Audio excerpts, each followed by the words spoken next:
ये कहानी आधारित है रवि और चांदनी पर, जिनकी शादी हो गई है। वो दोनों बाथरूम में जाकर दिन दहाड़े काम वासना करते हैं। चांदनी रवि से कहती है कि तुम पहले से ज़्यादा ज़ोर ज़ोर से करने लगे हो, इसी वजह से मुझे और भी ज़्यादा मज़ा आने लगा है। अगले सीन में चांदनी खाना बनाती है और रवि के लिए टिफ़िन तैयार करती है। टिफ़िन तैयार होने के बाद चांदनी रवि को आवाज़ लगाती है। रवि टिफ़िन बैग में डाल देता है। उसके बाद ऑफिस जाने लगता है। चांदनी रवि को बाहर छोड़ने के लिए आती है। रवि ऑफिस चला जाता है। रवि और चांदनी एक दूसरे से बहुत प्यार करते हैं। वो दोनों एक दूसरे से अलग नहीं रह सकते। रवि की दूसरे शहर में नौकरी लग गई है और इसी कारण वो यहाँ आया है। थोड़ी देर बाद रवि ऑफिस से घर आ जाता है और आते ही चांदनी के साथ काम वासना करने लगता है। रवि का ऑफिस में मन नहीं लग रहा, इसी वजह से वो चांदनी से मिलने घर पर आ गया। थोड़ी देर बाद रवि कपड़े पहनकर ऑफिस निकलता है।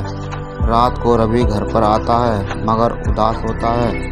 चांदनी रवि को देखकर समझ जाती है कि बॉस ने आज इन्हें डांटा है। फिर चांदनी रवि के पास जाती है और रोमांटिक बातें करने लगती है। इसके बाद रवि अपनी रात को हसीन बनाने लगता है और चांदनी को भी मज़ा आता है। ये लोग दिन में 3-3 बार काम वासना करते हैं। अगले दिन सुबह को रवि के घर की कोई बेल बजाता है। चांदनी जब दरवाज़ा खोलती है तो एक पोस्टमैन चांदनी को एक लेटर देता है। चांदनी उस लेटर को ले जाकर रवि को देती है। रवि लेटर पढ़कर परेशान हो जाता है क्योंकि रवि का ट्रांसफ़र दूसरे शहर में हुआ है और वो अकेला ही शहर में जाएगा, इसीलिए रवि परेशान है। ये सुनकर चांदनी परेशान हो जाती है और रोने लगती है। रवि चांदनी से कहता है कि 2 महीनों की तो बात है, जब तक तुम माँ बाबू जी के पास चली जाओ। फिर अगले दिन चांदनी अपने सास ससुर के पास चली आती है। फिर थोड़ी देर बाद चांदनी रवि को फ़ोन करती है। रवि और चांदनी फ़ोन पर ही रोमांटिक बातें करने लगते हैं। रवि ऑफिस में ही अपने हाथ को इस्तेमाल करना शुरू कर देता है और चांदनी भी अपने हाथों से चरम सुख का मज़ा लेती है। तभी बाहर से कुछ सामान गिरता है।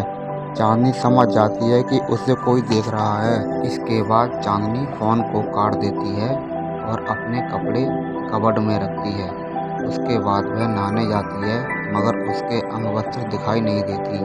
और आखिर किसने चांदनी का अंडरवियर चुराया होगा?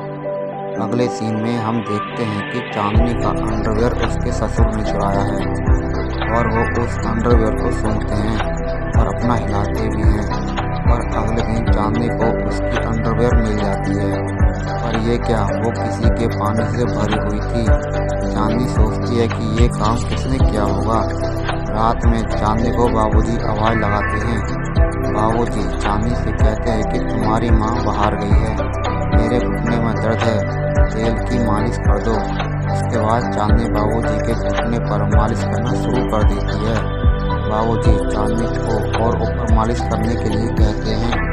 चांदनी ऊपर मालिश करती है पर अचानक उसका हाथ अंदर चला जाता है। चांदनी शर्मा कर अंदर चली जाती है। बाबूजी भी चांदनी के पीछे अंदर चले जाते हैं और कहते हैं जो हुआ उसे भूल जाओ और खुश रहो। अगले दिन बाबूजी चांदनी के पास आकर उसे चूमने लगते हैं पर चांदनी भागने की कोशिश करती है। बाबूजी चांदनी को पकड़ लेते हैं और भागने नहीं देते और दोनों काम वासना करने लगते हैं। बाबूजी के साथ चांदनी को बड़ा मज़ा आता है और यह कहानी यहीं पर ख़त्म होती है। वेब सीरीज एक्सप्लेनेशन अच्छी लगे तो वीडियो को लाइक और सब्सक्राइब ज़रूर करें।